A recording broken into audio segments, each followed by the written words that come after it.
और बात भोपाल अग्निकांड की। कमला नेहरू अस्पताल में आग लगने की घटना के मामले में बड़ी कार्रवाई हुई। सरकार ने 3 अधिकारियों को उनके पद से हटा दिया गया, जबकि एक को निलंबित कर दिया गया है। गांधी मेडिकल कॉलेज के डीन जितेंद्र शुक्ल, हमीदिया अस्पताल के अधीक्षक डॉक्टर लोकेंद्र दवे, कमला नेहरू अस्पताल के संचालक के दुबे को उनके पद से हटाया गया, जबकि सीपीए विद्युत विंग के उपयत्री अवधेश भदौरिया को निलंबित किया गया। डॉक्टर अरविंद राय गांधी मेडिकल कॉलेज के नए डीन होंगे, तो वहीं डॉक्टर दीपक मरावी को हमीदिया का नया अधीक्षक बनाया जा रहा है। डॉक्टर अरविंद राय सर्जरी विभाग के एचओडी हैं, डॉक्टर मरावी ऑर्थोपेडिक्स के सीनियर डॉक्टर हैं। हमारे सहयोगी गोविंद गुर्जर इस वक्त हमारे साथ जुड़ चुके हैं। गोविंद, अग्निकांड में आज फिर खबर आती है कि कुछ बच्चों की जान चली जाती है। बच्चों की जान लगातार जा रही है, 2 दिन बाद फिर बच्चों की जान जा रही है। इस मामले में जिम्मेदारी किसकी है? जिम्मेदारी किसकी ठहराई गई और कार्रवाई क्या क्या हुई अभी तक?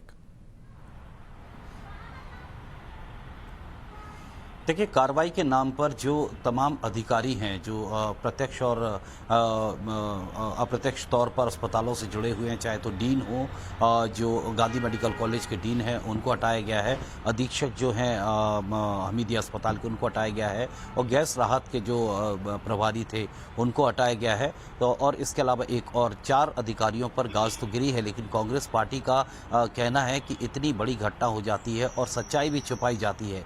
टाइम्स नाउ नव भारत कल ही ये तफसील से बता रहा था कैसे तमाम परिजन बिलख रहे थे अपने बच्चों के लिए।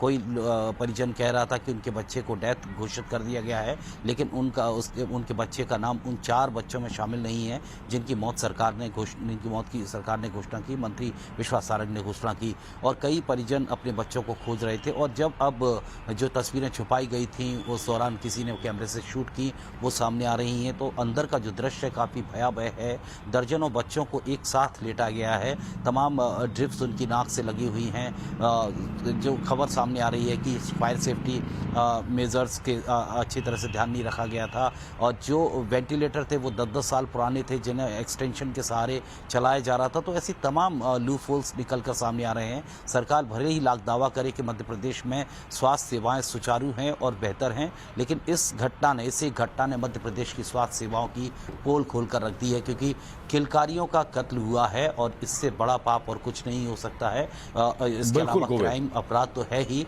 ऐसे में कांग्रेस पार्टी ये भी मांग कर रही है कि आपराधिक मामला भी दर्ज होना चाहिए। बिल्कुल होना चाहिए, सख्त से सख्त कार्रवाई इसमें होनी चाहिए। गोविंद, क्या संभावनाएं हैं कि डेथ रोल और बढ़ जाए? देखिए, संभावनाएं तो ऐसी हैं कि हम कल्पना भी नहीं कर सकते कि एक बच्चे की भी मौत हो, लेकिन सच्चाई कड़वी है, काफ़ी हतोत्साहित करने वाली है, दिल को झकझोर देने वाली है कि जो 4 मृत्यु बताई गई थी, अब जब परत दर परत स्थितियां सामने आ रही हैं, तो 10 से 12 मृत्यु हो चुकी हैं बच्चों की, जो इस हादसे का शिकार हुए हैं, इस ट्रेजेडी में जिनकी जान चली गई। तो अभी भी कई बच्चे क्रिटिकल हैं, जैसा कि सरकार ने आधिकारिक घोषणा 4 की थी, लेकिन संख्या इससे 2 गुनी और 3 गुनी तक है। बिल्कुल, शुक्रिया गोविंद आपका हमसे जुड़ने के लिए। अब इसी से जुड़ी हुई एक रिपोर्ट दर्शकों को दिखाते हैं।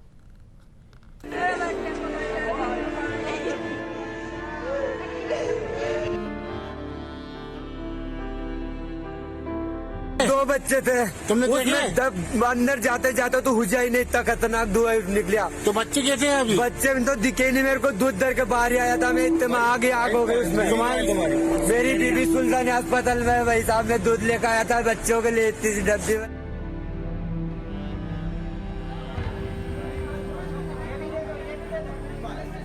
हम तो घर जा रहे थे, भैया मिलने ही नहीं दे रहे थे।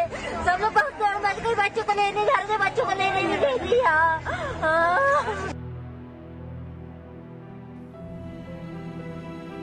जिस अनहोनी का डर था वही हो गया, जिस बात का भय था वही सच हो गया। भोपाल अग्निकांड में 12 नवजातों के सांसों की डोर थम गई। 4 नवजातों की मौत की मनहूस खबर मंगलवार को ही आई थी। 8 मासूमों के चले जाने की मातम से भर देने वाली सूचना अब आई है।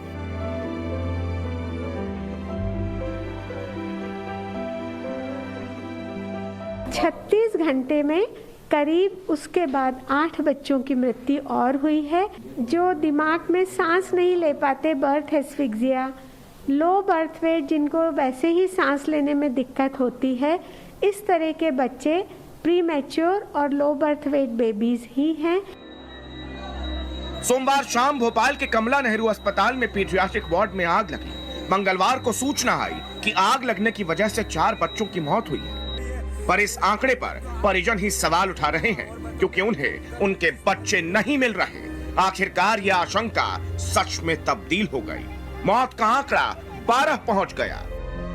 ऐसा लगता है कि शॉर्ट सर्किट से आग लगी थी, क्योंकि जांच के बाद ही माननीय मुख्यमंत्री जी ने ACS मोहम्मद सुलेमान जी को जांच के निर्देश दिए हैं। जांच के बाद ही सब चीजें पता लगेंगी।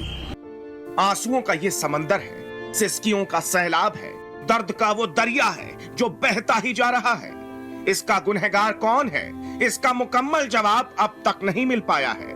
आग कैसे लगी, नन्ही सांसों की डोर क्यों टूटी, कोई कुछ कहने को तैयार नहीं।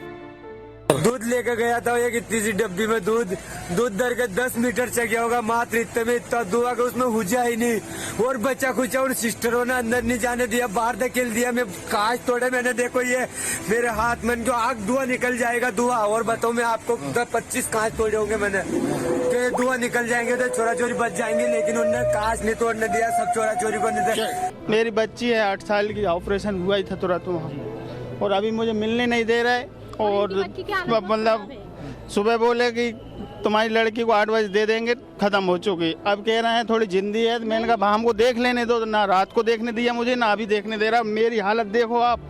बच्चे हैंगे ऊपर और 3 घंटा से इंतजार कर रहा है, हाथ जोड़ रहा है, भैया एक एक जने चल जान दो, हमारे बच्चे बाहर हुए। और नहीं तुम नहीं जान दे रहे तो बच्चों हमें बता दो। आपके बच्चों को आपको दर्द नहीं होता, दुख नहीं होता? हम लोग इतने रो रहे हैं, क्या कर रहे हैं हम लोग यहाँ पे? सवाल सैकड़ों हैं पर सच एक है, 12 मासूमों को लापरवाही ने मार डाला। ऐसा इसीलिए क्योंकि अस्पताल में आग से बचाव के इंतजाम नहीं थे। अस्पताल में ऑटोमेटिक हाइड्रेंट खराब था। अस्पताल ने 15 सालों से फायर डिपार्टमेंट की NOC ली ही नहीं थी। कागजों में ही अस्पताल का ऑडिट हुआ था। इन्हीं सरकारी लापरवाहियों का दर्दनाक परिणाम निकला। आग लगी और 12 मासूमों की जिंदगी दुनिया देखने से पहले ही जल गई। काश मासूमों की मौत के जिम्मेदार लोगों का हिसाब हो। काश उन परिवारों को इंसाफ मिले जिनके बच्चे जल गए, और जल गए जिनके सपने। गोविंद गुर्जर, भोपाल, टाइम्स नाउ, नव भारत।